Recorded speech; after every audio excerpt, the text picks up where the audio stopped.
வாருங்கள் சுவாமி, தங்களது வருகை என்றுமே நல்வரவாக அமைய வேண்டும். வாருங்கள் வாருங்கள், நல்லாசி புரிய வேண்டுமே.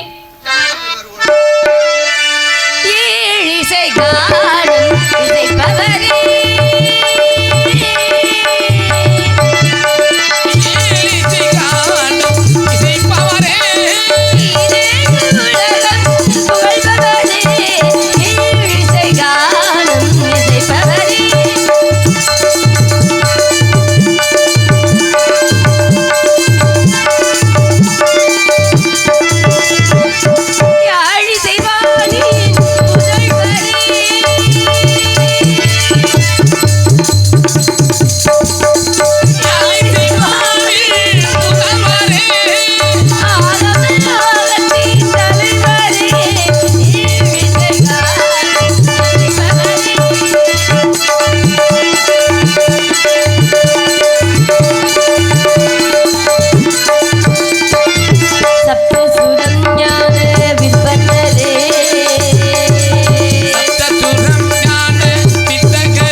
வாருங்கள் சுவாமி.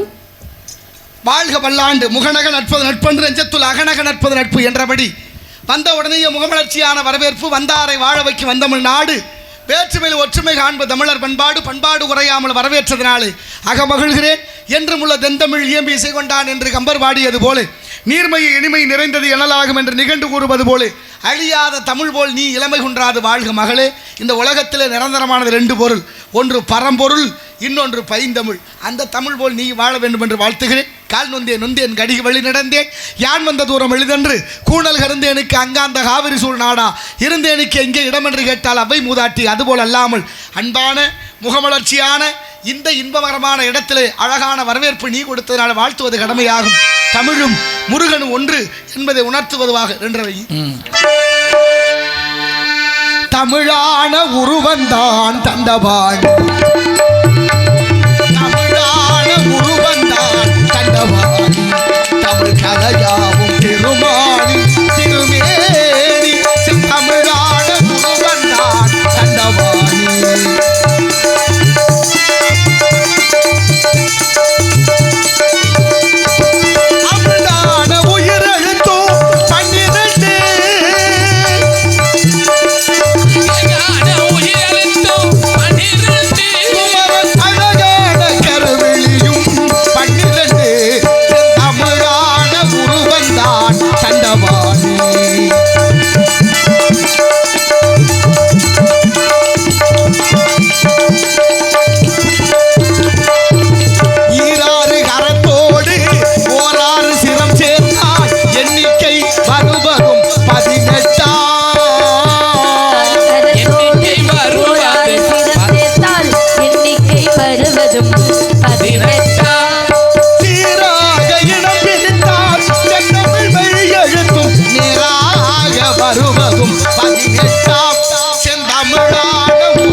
வானுரையும் தெய்வத்துள் வைக்கப்படும் என்பார் தெய்வப்புலவர்.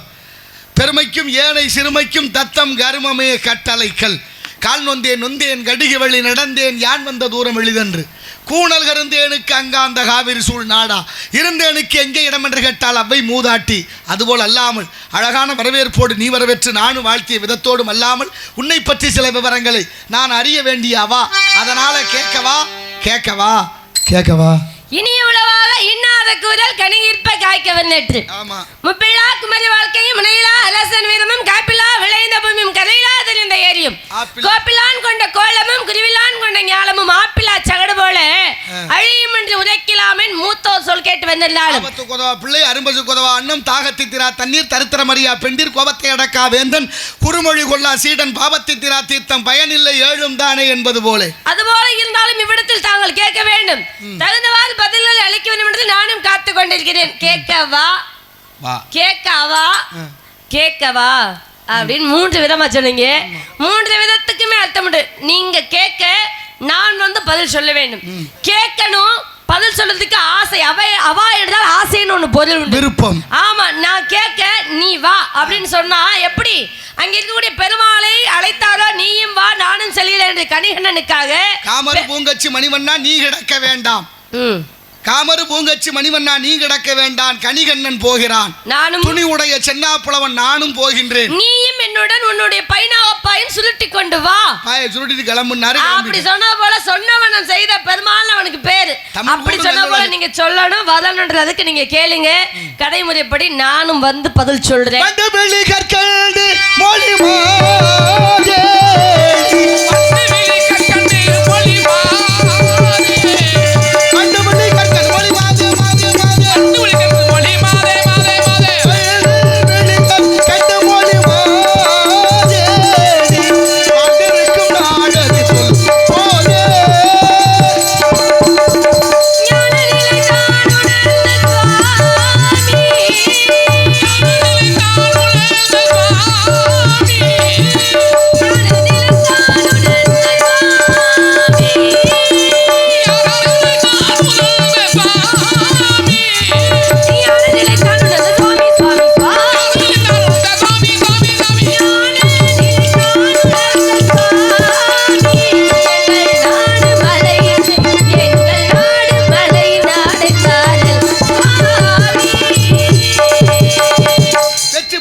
சுற்றும் பெருநிழலாய் தோன்றுமே கற்றோர்கள் திறந்தாங்கும் தாங்கும் இந்த ஜெகம் முழுதும் தாங்கும் அறம் தாங்கும் தொண்டை அரசு. அத கரும்புதிங்க கூலி கொடுத்தது தொண்டை நாடு என்று சொன்னார்கள்.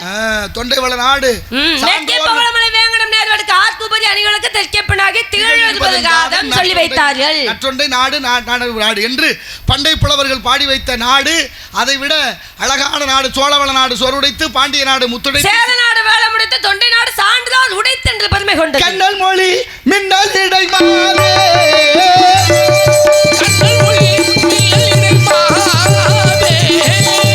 தாய் தந்தை பெயர் என சொல் இப்போதே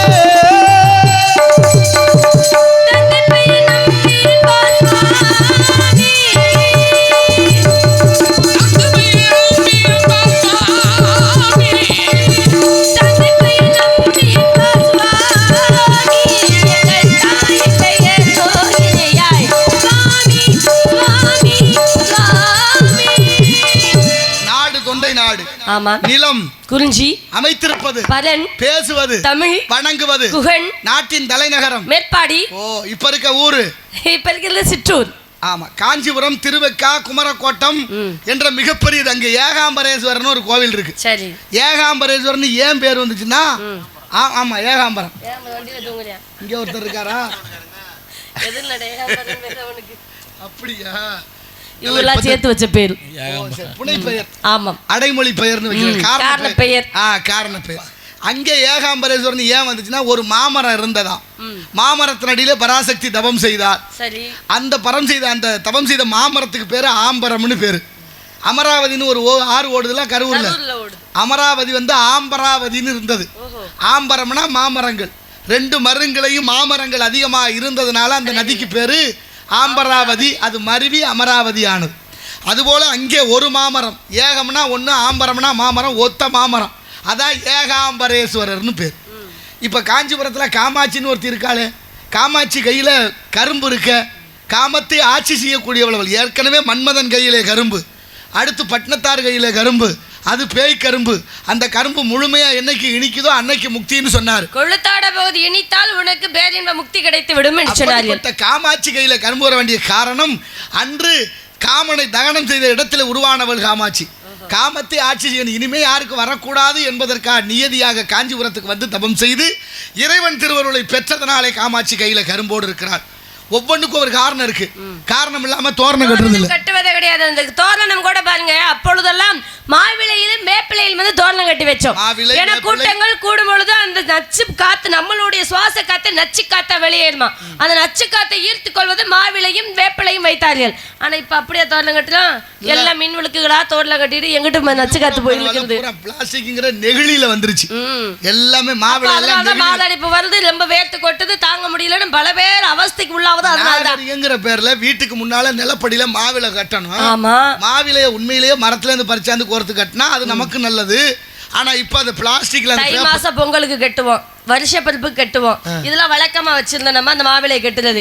இப்ப அதெல்லாம் இல்ல, வெல்கம்னு ஆங்கிலத்துல எழுதி அதையும் பிளாஸ்டிக்ல போட்டு ஒட்டியாச்சு. எவ்வளவு பெரிய தப்பா பண்ணிக்கிட்டு இருக்கேன். தெரியாமலே பண்ணுதா, தெரிஞ்சு பண்றமா, இதை யாரு சொல்லுவா? அதெல்லாம் காஞ்சு போயிருமல்லவா, இது காயாமலே வருஷத்தோறும் பச்சையாவே இருக்கும்ல, அப்படி நினைச்சிட்டாங்கன்னு நினைக்கிறேன். அது தவறு. அது காயணும், அதை எடுக்கணும், திரும்ப கட்டணும். அதுக்கு பேர் தான் மாவிளை தோரணம்னு வச்சாங்க. அதனாலதான் கும்பாபிஷேகத்தோட இருங்க 12 ஆண்டுகளுக்கு ஒரு முறை வச்ச. ஏன் வருஷம் தோறும் அப்படியே இருக்கட்டுமே, ஏன் 12 ஆண்டுகளுக்கு ஒரு முறை புதுப்பிக்கிறோம்? ஏன்னா 4 முறையா பிரிச்சா ஒரு 12 ஆண்டுகளை நான் 3 12 பிரிச்சா. முதல்ல 3 வருஷம் பாருங்க கொடிக்கம்பத்துல இருக்கும், பிறகு பலிபீடத்துல இருக்கும், 3வது சிலையில் அது கருவறையில இருக்கும், 4வது கும்ப கலசத்துல இருக்கும். அதனால 4 3 12ன்னு பிரிச்சு வச்சாங்க. ஆனா பஞ்சபூதமும் ஒண்ணு சேர்ந்ததுதான் கும்பாபிஷேகம் என்ற குடமுழுக்கு திருவிழா. நீங்க யாகசாலை மண்டபம், யாகசாலையில கலசத்துல புனித நீர், கலசம் மண்ணுல இருக்கு, தண்ணி வந்துருச்சு, மண்ணு தண்ணி ஒளிங்கிற காற்று, அடுத்த ஆகாயம், யாகத்துல விளக்குறோம், பஞ்சபூதம் ஒண்ணு சேருது. சரி, அதனால எப்படி கடவுளுக்கு சக்தி வருது அப்படின்னு பார்த்தா யாகசாலையில இருந்து ஒரு தெற்ப கயிறு சுத்தி இருக்கும். ஆமா, பாத்துருக்கீங்களா? பாத்துருக்கேன். யாகசாலையில இருந்து கருவறை சிலை வரைக்கும் அந்த தற்பை சுத்தி கொண்டு போயிருப்பாங்க. அதுல இருந்தா சொல்லி சக்தியை உருவேத்துவாங்க. ஏன் தற்பையை கட்டினா, தற்பை மின்சாரத்தை இழுக்கிற ஆற்றல் உடையது. அதனாலதான் மரம் செடி கொடிகள் மின்சாரம் போற பாதையில வெட்டப்படுது. ஏன்னா மரம் எல்லாம் மின்சாரத்தை இழுக்கும். தற்பையில பிறந்தான் முருக கடவுள். அதனாலதான் அவருக்கு சரவண பவான்னு பேரு. சரம் என்றால் தற்பை, வனம் என்றால் காடு. தற்பை காட்டிலே தோன்றியதனால அவருக்கு சரவணன். அதனால தற்பை புயல் உருவான இங்கே குஷன் என்று சொல்லக்கூடிய ராமாயணத்திலே அப்பேற்பட்ட அந்த குழந்தையை உருவாக ஒரு குழந்தையை உருவாக்கான தற்ப புள்ளுதான். அதனால எந்த குழந்தை நல்ல குழந்தைதான் மண்ணில் பிறக்கையில் நல்லவராவதும் தீயவராவதும் அன்னையின் வளர்ப்பினர் என்று சொல்லி வைத்தார்கள். ஆய போல புள்ள, நூல போல சேலை, மண்ணோட தரம் வளரக்கூடிய பயிர் காட்டும். நல்ல குடும்பத்து பிள்ளை என்பதை நடந்து உடை பாவனையிலே காட்டிட்டு போயிடும். அதனாலதான் சொல்லுகிற சொல்லை தெளிவாக சொல்லணுமா. நியாயம்பட உரைன்னு அந்த கிழவி, நியாயம்பட உரை வார்த்தை அவ்வளவு சுத்தமா இருக்கணும். அதுலயும் கலைஞர்களுக்கு ரொம்ப முக்கியம். ஆமா, எங்க முடிக்கணும், எப்படி தொடங்கணும், ஏதோ ஆச்சரியத்தோட பார்க்கணும், எந்த எழுத்தை எப்படி உச்சரிக்கணுங்கிறதெல்லாம் அங்க சரியா இருக்கா. ஞா போல் வளைன்னு படிச்சோம். அறஞ்சை விரும்பு ஆறுவது சினம் இயல்வது கரவேல் ஈவது விளக்கில் உடையது விளம்பில் ஊக்கமது கைவிடல் எண்ணெழுத்து இழகளில் இகழேல் அப்படின்னு பாடி வச்சு ஏற்பது இகழ்ச்சின்னு சொல்லிட்டு அடுத்த வார்த்தை ஐயமுட்டு ஒண்ணுன்னா. ஏன் ஏற்பது இகழ்ச்சின்னு சொன்ன கிழவி ஐயமுட்டு ஒண்ணுன்னா என்ன அர்த்தம்? யாருக்கு கொடுக்கணுமா சாப்பாடு? ஏற்பது இகழ்ச்சி யார்ட்டையும் நண்பர்கிட்ட கையேந்தாத, யார்ட்டையும் கேட்காதேன்னு சொன்னா. ஆனா ஐயமுட்டு ஒண்ணுங்கிறா. எப்ப கண்ணு இல்லாதவர்கள், கால் இல்லாதவர்கள், இயலாதவர்கள், நோய்வாய்ப்பட்டவர்கள் அவங்களுக்கு கொடுத்துட்டு சாப்பிடு அப்படின்னு இந்த கிழவி நமக்கு பாடம் வைத்தா. அதனால தாங்க அப்பொழுது பாருங்க காலையில எழுந்து சாணம் விட்டு அந்த நீர் தெளித்து வாசல்ல பாருங்க அரிசி மாவால கோலம் போட்டோம். அரிசி மாவுல ஏங்க போட்ட நம்ம சாப்பிடுறதுக்கு முன்னாடி பல ஜீவராசிகளுக்கு உணவு கொடுக்கணும். அந்த உணவு கொடுத்தோம்னா அந்த எறும்புகள் எல்லாம் சாப்பிட்டு விட்டு இந்த குடும்பம் நீடூடி வாழும் என்று புண்ணியத்தை சேர்க்கிறதுக்காக கோலமிட்டோம். இப்ப அதையும் மாத்தி முதல்ல கல்லு மாவால கோலப்படி போட்டாங்க. இப்ப அதுவும் மாத்தியாச்சு. அதுவும் இல்லாம சாக் பீஸ்ல வரைஞ்சு வச்சுட்டு இதுதான் கோலமிட்ட நிலைமைக்கு வந்தாச்சு. எவ்வளவு நாகரிக வளர்ச்சி. அரிசி மாவுல கோலம் போட்டு எறும்பு சாப்பிட்டு வம்சம் நல்லா இருக்குங்கிற ஐதீகம் இருந்தது. பழைய சோத்துல எறும்பு கிடந்தா எடுத்து போட்டு சாப்பிடு, கண்ணு நல்லா தெரியும்னு சொல்லி வளர்த்தாங்க. எறும்பு தின்றா கண்ணு தெரியும்னா எறும்பு பிடிச்சி தின்னா கண்ணு தெரியாது. எறும்புகளுக்கு உணவிட்டு எறும்புகள் தின்றால் நம்ம பரம்பரைக்கே கண்ணு நல்லா தெரியுமா? ஏன் சொன்னா உண்மையிலேயே எறும்புகளுக்கு கண்கள் இல்லை. கண்ணில்லாத சீவராசி எறும்பு. எறும்புக்கு உணவு கொடுக்க சொல்லி அரிசி மாவுல கோலம் போட்ட காலம் போய் இப்ப எறும்பு வீட்டுக்குள்ள வரக்கூடாதுன்னு கோடு கிழிக்கிறான். அதுக்காக வீட்டுக்குள்ள வந்து நம்மள கடிச்சுக்கிட்டு தான் வாங்கிக்கிட்டாரு. ஒரு குச்சி கண்டுபிடிச்சிருக்காங்களே.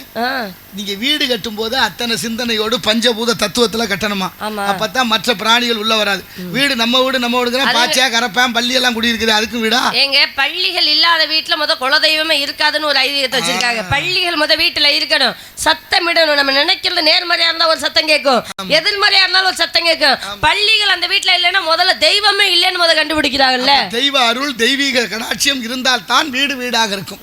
அதனாலதான் மக்களுக்கு நேர்மறை சிந்தனை எதிர்மறை சிந்தனை நீ எல்லா இலக்கியங்களும் இது சொல்லப்பட்டிருக்கு. பாருங்க, கோயில் இருக்கு, கோயில்ல கருவறை இருக்கு, கருவறையில ஏதாவது சாளரம் இருக்கா? இல்ல. ஏதாவது துளை இருக்கா? இல்ல. ஏன் அப்படி வைக்கல என்றால் அந்த சிலையை இறைவனுடைய அருள் வரணும். அந்த சிலையை வைக்கும்போது பிரதிஷ்டை செய்யும் பொழுது நீங்க சொல்லும்போது ஐம்பொன்னால அந்த நவதானியங்கள் வைத்து அந்த சக்தியாகப்பட்டது நேர்மறையாக மனுஷனுக்கு முன்ன வந்து சேரணும்னுக்காக தான் சிலையை பிரதிஷ்டை பண்ணுவாங்க. எந்த ஒரு சக்தி வெளியே போக கூடாது என்பதற்காக. தங்கம், வெள்ளி, இரும்பு, ஈயம், பித்தளை என்ற அஞ்சும் சேர்ந்து பஞ்சலோகமாக தகடாக வைப்பாங்க தங்கத்தோட. அதனால்தான் ஆங்கிலத்துல வந்து அறிவியல் சொல்ல எலக்ட்ரான், நியூட்ரான், புரோட்டான் சொல்லுவாங்க. அந்த தகடு மூலமா தான் ஆராதனை காட்டும் பொழுது நேரடியாக சக்தி மனுஷன் நுகருமா. அதான் பல கோயில்ல ஆம்பளை கூட சட்டையை கழட்டிட்டு வாங்கன்னு சொல்லுவாங்க.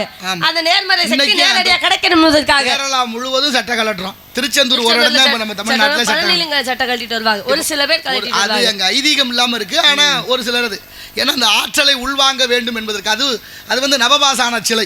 அந்த நவபாசான சிலைகளை உள்ள நின்னோம்னா வியர்க்கும், ரொம்ப வியர்க்கும். ரொம்ப அந்த இடத்துக்கிட்ட கோயில் மட்டும் அப்படி வியர்க்கும், வெப்பத்தன்மை உடையது. அது மாதிரி பல இடங்கள் அந்த கோயில் அந்த சிலை இருக்கு நிறைய. நம்ம தேவிப்பட்டினத்துல இருக்கக்கூடிய அந்த நவக்கிரகங்களும் நவபாசனம் என்று சொல்லப்படுது. கொடைக்கானல்ல ஒரு இடத்துல இருக்கக்கூடிய முருகனோட சிலையும் நவபாசனம் சொல்லப்படுது. ஆமா, பூம்பாறையில் இருக்கக்கூடிய முருகன் சிலையும் நவபாசானம், சேலத்தில் இருக்கிற சிலை, திருச்செங்கோட்டில் இருக்கிற சிலையும் நவபாசானம், அதுபோல ஆவடாயில் பக்கத்தில் பரமந்தூர்ல இருக்கக்கூடிய பெருமாள் சிலையும் நவபாசானம். விஷம் 9 விஷத்தால் கொடிய விஷத்தால் சேர்ந்து உருவாக்கப்பட்ட சிலைகள். அந்த சிலைக்கு முன்னால உள்ள போற அனுமதி கிடைச்சு ஒரு 5 நிமிஷம் நின்னா உடம்பு ஆரோக்கியம் பெரும். அதான் அதில் தடவிய வந்து சந்தானத்தை ஒரு வில்லை எடுத்து சுடு தண்ணீரில் கலந்து உண்டு விட்டால் தீராத வியாதியும் தீரும் ஒரு ஐதீகம். அதனாலதான் அது பழனி முருகனுக்கு வைத்தியநாதன்னே பேரு. அங்க இருந்து வடியக்கூடிய அந்த வியர்வை நீர் அங்க வந்துகிட்டே இருக்க தண்ணி அதை எடுத்து கொடுக்குறாங்க பிரசாதமா. அது எல்லாருக்கும் கிடைப்பதில்லை. எல்லாருக்கும் உத்தரகோச மங்கையில மரகத நடராஜர் இருக்கிற அந்த வில்லை என்று சந்தையோட கிடைக்க மாட்டதே. ஒரு முறை ஆன்லைன்ல புக் பண்ணி வாங்கிட்டு போயிடாங்க. அப்ப எப்படி இருக்கும்? பணம் இருந்தா எல்லாம் நடக்குது. எத்தனை பிரச்சனைகள் இருக்கு நாட்டில். சாதாரணவர்களுக்கும் கிடைக்க வேண்டும் தானே. கிடைக்கணும். அது கிடைக்கலையே. அதை செஞ்சது ராசராச சோழன் தான். இந்த நாட்டில் பெரிய கோயிலை கட்டி முடிச்சான். தஞ்சை பெருவுடையார் கோயிலை ஒரு கூட்டத்தை கூட்டி ஒரு ஆலோசனை நடக்குது. இந்த மாதிரி மின் விளக்குகள் இல்லை அந்த காலத்தில், நெய்யில் எரியக்கூடிய விளக்குகள், அலங்காரங்கள், அதையெல்லாம் யோசிக்கிற போது பெரிய பெரிய பணக்காரர்கள் செல்வந்தர்கள் அவங்களால தான் இது நடக்குது. அப்போ மன்னர் யோசிக்கிறாரு, எல்லாம் கோடீஸ்வரங்களுக்கே இடம் இருந்தால் ஏழை எளிய மக்களுக்கும் ஒரு இடம் இருக்கணும்ல, அதுக்கு ஏதாவது ஒரு வழி செய்வோம் அப்படின்னு ஏழை எளிய மக்களுக்கு இலவசமாக ஆடு மாடுகளை கொடுக்குறேன். ஆடு மாடுகளை கொடுத்த ராஜராஜ சோழன் ஒரு நிபந்தனை வைக்கிறார், பத்திரமா வச்சுக்கோங்க, அதனால செல்வ செழிப்போடு வசதியை பெருக்கிக்கங்க, ஆனால் ஒரு வேலையை மறக்காம செய்யுங்க, அந்த வருமானத்தில் கொஞ்சம் ஒதுக்கி கோயிலுக்குள்ள ஒவ்வொருத்தருக்கும் ஒரு விளக்கு ஒதுக்குவான், அதுக்கு நெய் போட்டு விளக்கு போடுங்க, மறந்துடாதீங்கன்னு உத்தரவு போடுறேன். இப்போ ஒவ்வொருத்தருக்கும் ஒரு விளக்கு ஒதுக்கியாச்சு. கொஞ்ச நாள் கழிச்சு ராசராச சோழன் ஒரு நாள் கோயிலுக்குள்ள போறாரு. கோயிலில் ஒரு விளக்கு எரியாமல் இருக்கு. யாருக்கு ஒதுக்குன விளக்குன்னு பார்க்குறாரு. எத்தனை நாளாக எரியலைன்னு விசாரிக்கிறாரு. 7 நாளாக எரியலை. 71 மாராயனுக்கு ஒதுக்கிய விளக்கு. உடனே தேரை பூட்டி 72க்கு போகிறாங்க. காவிரிக்கரை ஓரம் ஒரு ஓலை குடிச்சு ஒரு தப்பு செஞ்சா உடனே அந்த இடத்துக்கு போய் நின்று கேட்கணும். அதுதான் அரசாங்கம், அரசனோட கடமை. அதை விடுத்தது ஏவல் விடக்கூடாது. அதைத்தான் அழகா புறநானூற்றுல ஒரு பாடல் பாடுறாரு கணியன் பூங்குன்றனார். ஈன்று புறந்தறுதல் எந்தலை கடனே, சான்றோன் ஆக்குதல் தந்தைக்கு கடனே, நன்னறி நல்குதல் வேந்தனுக்கு கடனை. இது ஒரு கடமையா. ஒரு பெண்ணை கல்யாணம் பண்ணி கொடுத்தா அந்த பொம்பளை பிள்ளை ஒரு குழந்தைய பற்றி கொடுக்கணும் 1 வருஷத்துக்குள்ள. அதுதான் கடமை. இப்போலாம் தள்ளி போடுதுங்க 3 வருஷம் 4 வருஷம் குழந்தை பிறப்பே தள்ளி. குழந்தையே வேணான்னு விடுறாங்க. முதல்ல சொல்லுவாங்க நமக்கு இருவர் நாம் இருவர்னு, அப்புறம் நமக்கு இருவர் நாம் ஒருவர் சொன்னாங்க. இப்போ நமக்கு என்ன, நீ புள்ள நான் உனக்கு நான் புள்ள நீ எனக்கு பிள்ளைன்னு சொல்லிட்டு பிள்ளையே வேணான்றாங்க. அந்த ஆய்வு நான் முதல்ல சொன்னோமா தமிழ்நாட்டில் குழந்தை பிறப்பு ரொம்ப குறைஞ்சு போச்சு. நாங்க தாதானு மருத்துவமனை கட்டி வச்சா அப்புறம் அப்படித்தான் இருக்கும். அதனால பல காரணம் இருக்குது சிக்கல். உளவியல் ரீதியா மனசை பல வேற மாதிரி மாத்தியாச்சு. கண்களுக்கு கவர்ச்சியும் நாவுக்கு சுவையும் கொடுத்து அடிமைப்படுத்தி வைத்து விட்டார்கள். வேற எப்படி இருக்கும்? சரியா சொன்னேன், மிக சரி. அப்போ இதில் இருக்க சிக்கல் என்னன்னா நம்ம வளத்தை இழக்க வேண்டிய தன்மைக்கு வந்துட்டோம். அப்படிப்பட்ட ராசராச சோழன் அந்த பேர ஒரு குழந்தைன்னா ஒரு பொம்பளை பிள்ளை குழந்தைய பெற்றெடுக்கணும், கல்யாணம் பண்ண அந்த பிள்ளையை நல்லவனா வளர்ப்பது தந்தைக்கு கடன். அதான் சான்றோனாக்குதல் தந்தைக்கு கடன். நன்னறி நல்குதல் வேந்தனுக்கு கடனை. வேந்தன்னா மன்னன். மன்னர் காலத்தில் அது. இப்போ அரசாட்சி ஆள்றவங்க யாரா இருந்தாலும் மக்களுக்கு நல்லது சொல்லி வைக்கணுமா, அதை தானே செய்யணும். சரி, அது ஒரு பக்கம். இப்போ மன்னர் போனாரு ராசராச சோழன். அங்கே போய் காவலாளியை கூப்பிடுறாங்க. 71 மாராயன் வீடு சும்மா ஓலை குடிசை. உள்ள ஒரு பொண்ணு அழுகிற சத்தம் கேட்குது. யாருமா அழுகிறது? மாராயன் இல்லையா? வெளியில வா. வெளியில் வந்த அந்த பொண்ணு ஒரு குழந்தைய தோளில் போட்டுக்கிட்டு குழந்தை இப்போவோ அப்போவோ சாகுற நிலைமைக்கு எலும்பும் தோலுமாயிருச்சு. ஏம்மா அழுகிற, என்ன பிரச்சனை? அவ சொன்னா, மன்னா 4 மாதத்துக்கு முன்னால் பெய்த கனமழையில் காவிரி வெள்ளம் பெருக்கெடுத்து ஓடியது. அதனால் ஆடுகளும் மாடுகளும் அடிச்சுக்கிட்டு போயிடுச்சு. அதில் காப்பாற்ற போன என் புருஷனும் ஆத்தோடு போய் இறந்துட்டாரு. இந்த பிள்ளை பிறந்து 3 மாதம் ஆச்சு. இந்த பிள்ளைக்கு கொடுக்குற தாய்ப்பாலை விலைக்கு விற்றேன். அதில் வந்த காசில் இவ்வளவு நாளாக விளக்கு போட்டேன். இப்போ தாய்ப்பால் வத்தி போச்சு, விளக்கு போட முடியலேன்னு சொன்னான். மன்னன் பதறி போனான். பெண்ணே, தியாகத்தின் பெருவிளக்கே, இந்த ஊரில் இந்த கோயில் இருக்கிற வரைக்கும் என் பேர் இருக்கும், என் பேர் இருக்க வரைக்கும் உன் பேரும் இருக்கும். நீ கவலைப்படாது. உன்னை என் அரண்மனை பணிப்பெண்ணாக மாற்றி அமைத்து அந்த குழந்தையை அவர் படிக்க வைத்து இன்னைக்கு தஞ்சாவூர் பெரிய கோயிலில் கல்வெட்டில் இருக்காம், தாய்ப்பாலில் விளக்கரித்த பெருமை 71 மாராயன் மனைவி வரகுணாளுக்கு என்ற பெயர். எவ்வளவு பெரிய மகத்துவத்தை செய்த தியாகசீலங்கள் பெண்கள். நீங்க சொன்ன போல பெண்ணாகப்பட்ட குழந்தை பிறப்பதற்கு ஒன்று சுகப்பிரசமா பிரசவிக்கணும், இல்லைன்னு பாருங்களேன். மருத்துவமனையில் அறுவை சிகிச்சை மூலமா அந்த குழந்தையை பெக்கணும். ஒரு நாட்டுக்காக, மன்னனுக்காக, அந்த நாட்டு மக்கள் நன்மைக்காக நேரங்காலம் கருதி பாருங்க. இந்த பெண்ணு நிறைமாத கர்ப்பிணி இருக்கும் பொழுது குழந்தை பிரசவிக்கும் காலம் வந்து விட்டது. பிரசவிக்கும் நேரத்தில் வந்து அப்போலாம் அரண்மனையில் ஒரு ஜாதகம் பார்க்குற வழக்கம் இருக்கு. ஆமா, இருந்தது. ஏன்னா இந்த குழந்தை குழந்தை பிறகு நேரம் நல்லா இருக்கா, இந்த நாட்டுக்கு நல்லா இருக்கா, அடுத்த வாரிசு அவதானே, இளவரசன் அவள்தானே, இளவரசி அவள்தானே அப்படின்னு பார்க்குற வழக்கம் இருக்கு. அப்ப சொன்னாங்களா, இந்த பிள்ளை இந்த நேரத்தில் பிறந்தா நாட்டுக்கு பேர் இழப்பு அப்படின்னாங்களா, பெருங்கேடு. அதனாலதான் இந்த அம்மா என்ன பண்றாங்க, நாட்டுக்கு நன்மை செய்யணும்னா இந்த குழந்தைய ஒரு நாளையே கொஞ்சம் தாமதம் பெற்றுக்கலாம் அப்படின்னு குழந்தை பிரசவிக்கும் நேரத்திலோட கால தண்டை கட்டி தலைகீழ உத்தரவு தொங்க விடுங்கன்னு சொன்னாலும். நான் சொல்றேன், காலை கட்டி தலைகீழ தொங்க விடுங்க, குழந்தை வரக்கூடாது அப்படின்னாலும். ஏமா அப்படி தொங்க விட்டோம்னா தலைகீழ மாறிக்கிறோம். அந்த காலத்துல அறுவை சிகிச்சை கிடையாது, மருத்துவமனைகள் கிடையாது, வீட்டுல பிரசவிக்கும் தான். எப்படி மீண்டும் குழந்தை இல்லை? நான் சொல்றேன், நீங்க கெட்டுங்கண்டா. ராணி உத்தரவை விட கெட்டியாச்சு. ஒரு நாளைக்கு கழித்து அவுத்து விட்டா குழந்தை வருமா? பிறக்கல. தன் கையாலே பிடுங்கி கொடுத்தால் அந்த குழந்தை, அதான் கோச்சங்கச்சோழன் என்று சொல்லக்கூடிய மன்னன் கிடைத்தார் இந்த பூ உலகிற்கு. அவர் தான் கட்டினார் பாருங்க. யானைகள் நுழைய முடியாத அந்த மாடக்கோயில் என்று சொல்லக்கூடியதை கட்டி வச்சார். 72 கோயில் கட்டினாரு. 2 கோயில் பெருமாள் கோயில், 70 கோயில் சிவாலயம். ஏன் யானை உள்ள போகாம கட்டினாரு? ஏன்னா சிலந்தியும் யானையும் திருவானைக்கால் என்று சொல்லக்கூடிய ஒரு கோயில்ல 2 பேரும் ஒரு பூச்சியத்தினால் அவர் நட்பையினால் தான் மீண்டும் கட்டினார். பஞ்சபூத தலங்களிலே நீர்த்தலம் என்ற சம்புகேஸ்வரர் என்ற திருவானைக்கா, ஆனைக்கா, ஆனையும் சிலந்தி, காரணா சிலந்தி, சிலந்தியும் வழிபட்ட தலம். 2க்கு முக்தி கொடுப்பதனாலதான் சிலந்தியை தாயாகவும் யானையை தாயாகவும் சிலந்தியை மன்னனாகவும் பிறக்க வைத்தார். அதான் செங்கச்சோழன்.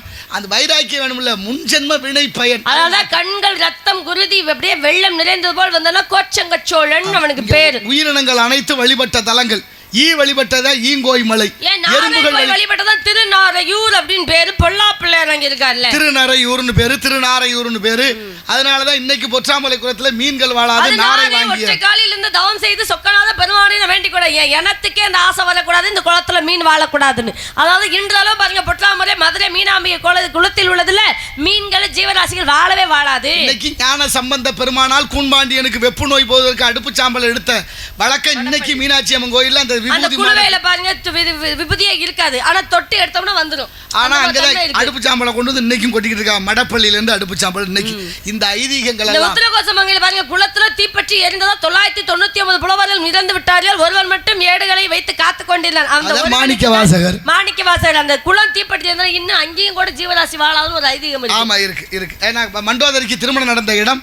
ஆமா, இங்க என்ன செய்து கொண்டு காவலுக்கு வந்தேன் சாமி. எதற்கு காவல்? இன்னைக்கு காவல். ஆமா, இடிச்சு தள்ளி விட்டு காக்க முடியுமோ? முடியும் என்ற நம்பிக்கை உண்டு. புடிச்சிக்கிட்டு இல்ல கையில, கவலைப்படாத, பத்திரமா புடிச்சுக்கங்க. ஆமாம், அதனால அப்படி இடம் கொஞ்சம் விட்டாலும் அங்கிட்டு போய் விழுந்துரும். ஆமா, கல்வர் பெருதா காப்பார் பெருதா. என்னதான் காத்துக்கிட்டு இருந்தாலும் களவாண்டு தானே போயிருக்காங்க. திட்டம் போட்டு திருடுற கூட்டம் திருடிக்கிட்டே இருக்கிறேன். அது சட்டம் போட்டு தடுக்கிற கூட்டம் தடுத்துக்கு தானே இருக்கு. திருடராய் பார்த்து திருந்தாவிட்டால் திருட்டை ஒழிக்க முடியாது. பிள்ளையும் கிள்ளி விட்டு தொட்டிலையும் ஆட்டி விட்டு அதுதான் பழக்கமாய் போச்சு. அப்படியே நடந்த எவ்வளவு காலத்து பெண்களுக்குரிய பருவங்கள் அடந்திருக்கும் பருவம். மங்கை ஆடிப்பட்டம் காற்றுள்ள போதே பருவத்தை பயிர் செய் பெரியவங்க செய்தா பெருமாளை செஞ்ச மாதிரி. பெருமாள் பேரை உனக்கு ஒரு நல்ல விசேஷத்தை, பெரிய இடமா, நல்ல இடமா இந்த இடத்துல விரைவில் நடக்க போகுது. அப்படியா?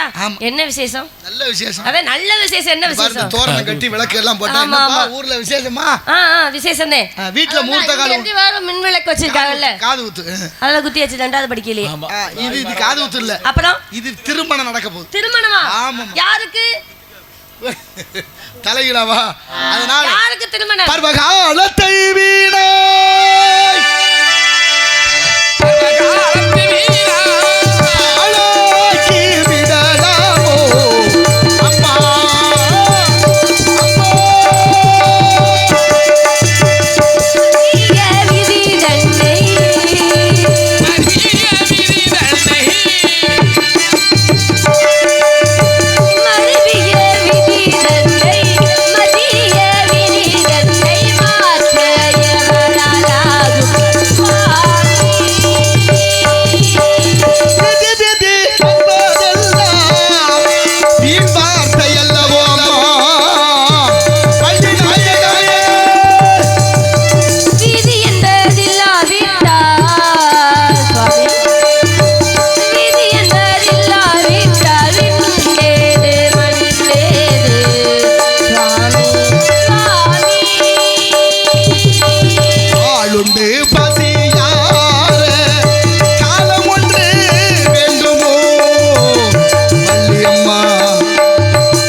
ஒரு குரல் வைக்கிறார். ஆமா, காலத்தினார் செய்த நன்றி சிறிதெனினும் ஞாலத்தின் மானப்பரிது என்று சொல்லி வைத்தார். கோடி கோடியாக செல்வம் இருந்தாலும் சாப்பிடணுங்கிற எழுத்து இருக்கணுமா?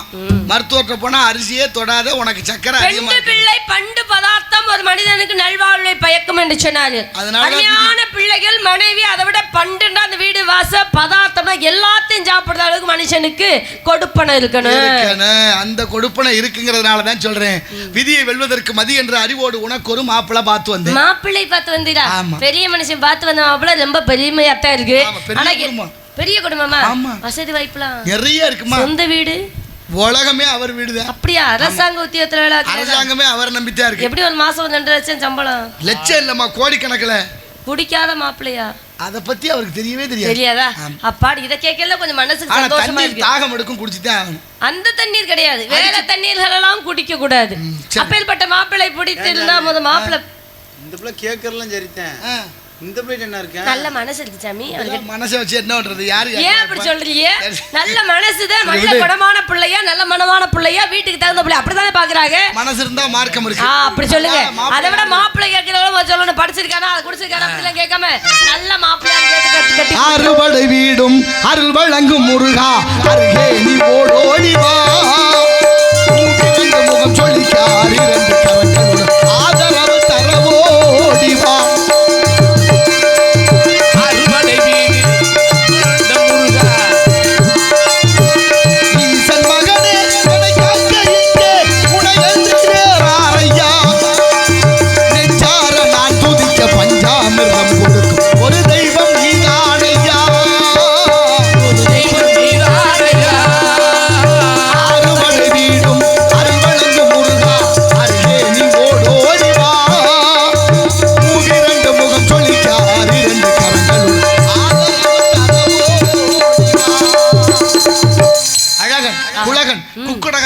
சேயோன் செவ்வேல் குறிஞ்சி வேந்தன் செட்டி மகன் மாப்பிள்ளை சொன்னீங்க.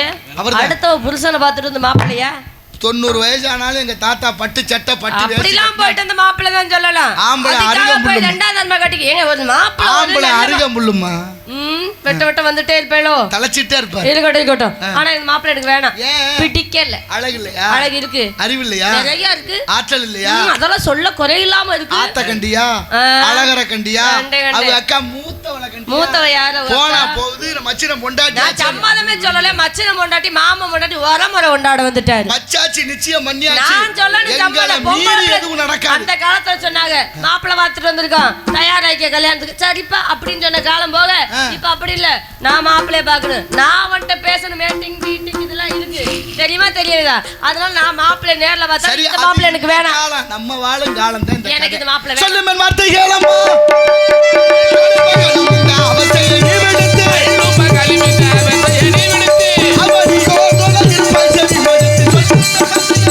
பொய்யான தவ வேட பொண்ணை வந்தவரே, பொய்யான தவ வேட பொண்ணை வந்தவரே, பொய்யான தவ வேட பொண்ணை வந்தவரே.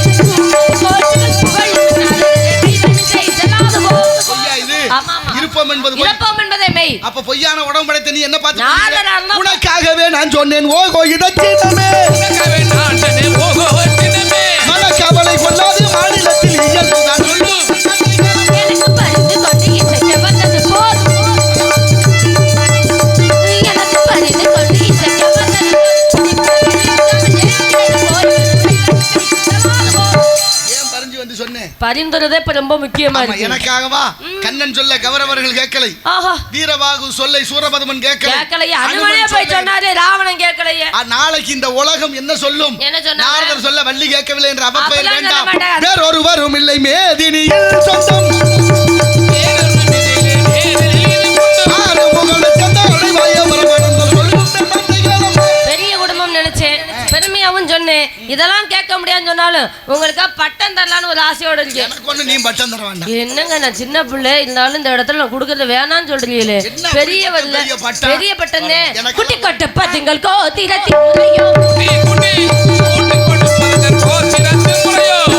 குட்டி குட்டி குட்டி குட்டி குட்டி குட்டி குட்டி குட்டி குட்டி குட்டி குடு குடு குடு குடு குடு கோத்திரத்தி முறையோ ஓட்டமாய் சொல்ல வந்து